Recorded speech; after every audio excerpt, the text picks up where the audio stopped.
don haka tun da yanzu duk cikin mawaƙa mata ke ce a gaba. Sumayya na can Australia a mata aiki, so ya kamata ki daure ko in ce ki yi ƙoƙari ki waƙa mai daɗi.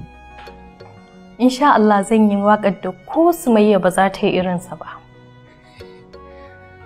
Ke dai kawai ana maganar murya da waƙa, ki daina cewa za ki fi Sumayya, ki dai yi ƙoƙari ki waƙar ki mai daɗi. Kuna ji ko? Waya ta ce aka nema aka rasa. Kuma da yiwuwar ɗauke ta aka yi.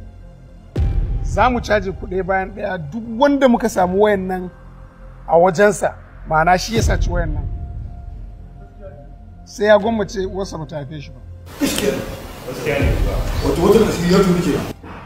In ma za ka je. Ina mai ƙara tabbatar muku, muddin aka samu mutum da wayan nan, to fa ya san abin da zai biyo baya. Kai masa ka kai wayan nan dan uban kana gaya maka. Karka da.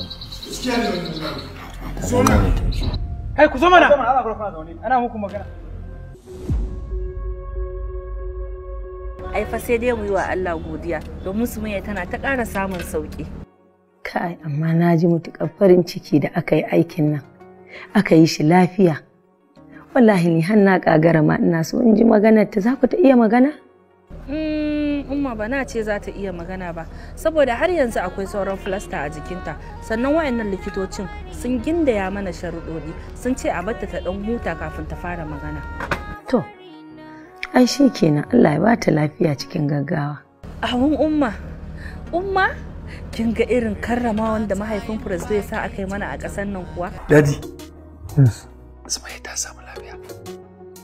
Yanzu duki ta kiran take gaya mu. To alhamdulillah, amma baka ga Alhaji Hadi bane? Wannan na kallon wannan ya ake ciki ne? Ina magana kuna kakkai. Ko kuma din ya mutu ne kuke boye min? Inna lillahi wa inna ilaihi raji'un.